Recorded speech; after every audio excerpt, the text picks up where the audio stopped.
Hello everyone and welcome back to the channel. Today we're diving deep into a topic that's all too common in our lives: disrespect. It can be a rude comment from a stranger, a snide remark from a coworker, or even a casual dismissal from a friend. These moments can sting, trigger our anger, and leave us feeling powerless. But what if there was a better way to handle them? What if you could not just endure disrespect, but use it as a tool for personal growth?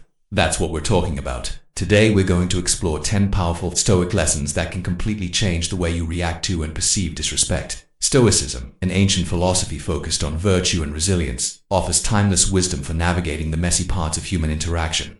By the end of this video, you'll have a new perspective and a practical toolkit for maintaining your inner peace no matter what's thrown your way. So, let's get started. Lesson 1. The dichotomy of control. The first and most fundamental Stoic principle is the dichotomy of control. This concept, famously articulated by Epictetus, teaches us to distinguish between what is in our control and what isn't. When someone disrespects you, the insult itself is not in your control. You can't control what they say, think, or do. What you can control is your reaction to it. Stoics believe that our peace of mind comes from focusing our energy on what we can influence: our judgments, our actions, our responses. When you internalize this, a disrespectful comment loses its power. It becomes a problem for the other person to deal with, not for you. You don't have to get angry or defensive. Instead, you can choose a calm, measured response. This shift in focus is the first step toward true emotional freedom. Lesson 2. The eudaemonist argument. Stoicism is not about suppressing emotions, it's about understanding them.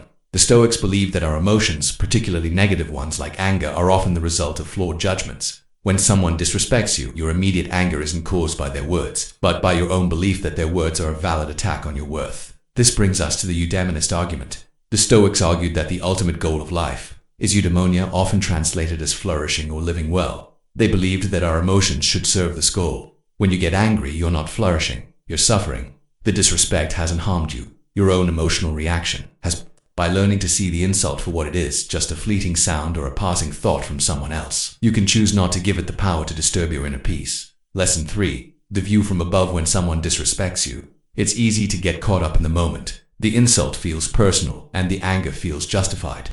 The Stoics had a powerful visualization technique for this. The view from above. Imagine floating up and looking down on the situation. See yourself and the person who disrespected you. Then, imagine zooming out. See the city you're in, then the country, the continent, and eventually the entire planet from a cosmic perspective. From this vantage point, the insult seems tiny and insignificant. The drama of the moment dissolves. This exercise helps you remember that your life is part of something much larger and that this one interaction is just a blip in the grand scheme of things. It puts your problems into perspective and makes it much harder for a disrespectful comment to throw you off course. Lesson 4. The reserve clause. The Stoics knew that bad things happen to good people. They didn't naively believe that the world was fair. Instead, they developed a mental tool called the reserve clause. This is the practice of adding the phrase "fate permitting," or "if nothing prevents it," to your plans. For example, instead of saying, "I'm going to have a productive day," a Stoic would say, "I'm going to have a productive day, fate permitting." How does this relate to disrespect? It's about accepting that other people will act in foolish, irrational, or even mean ways. You can't control it. Just as you can't control a storm, you can't control a person's bad behavior. The reserve clause prepares you mentally for this reality. When someone is disrespectful, you can think, well, of course, they acted that way. People are flawed. That's just the nature of things. This doesn't mean you condone their behavior, but you're not shocked or caught off guard by it, which helps you maintain your composure. Lesson 5. Sympathetic joy and the Socratic method. A disrespectful person is often suffering from their own internal problems. The Stoics, drawing inspiration from Socrates, understood that people do bad things out of ignorance, not malice. They don't know any better. When someone says something disrespectful, instead of reacting with anger, try to respond with pity and understanding. The Stoics used a technique similar to the Socratic method.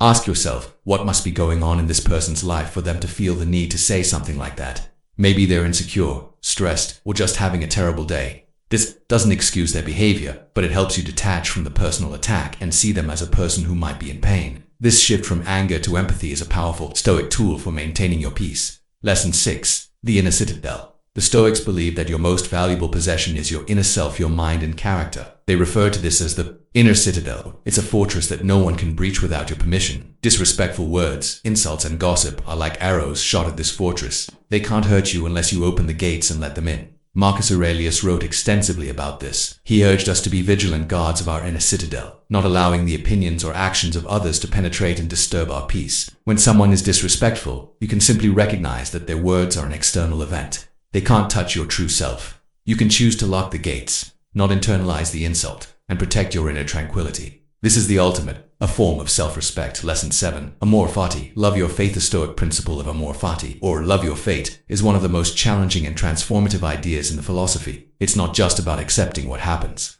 It's about actively loving it, seeing every event, good or bad, as an opportunity for growth and a necessary part of your journey. How does this apply to disrespect? The Stoics would argue that being disrespected is not an unfortunate event, but a training exercise.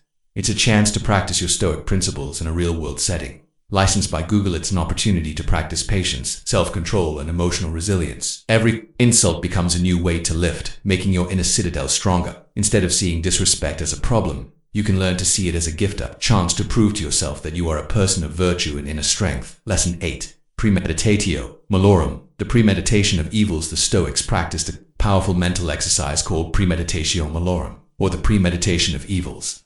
This involves mentally rehearsing the difficult things that might happen to you, including being disrespected. Before you go out into the world, you can take a moment to anticipate potential negative interactions. Think to yourself, today, I might encounter someone who is rude or disrespectful. How will I react? I will react with calm and a focus on what I can control.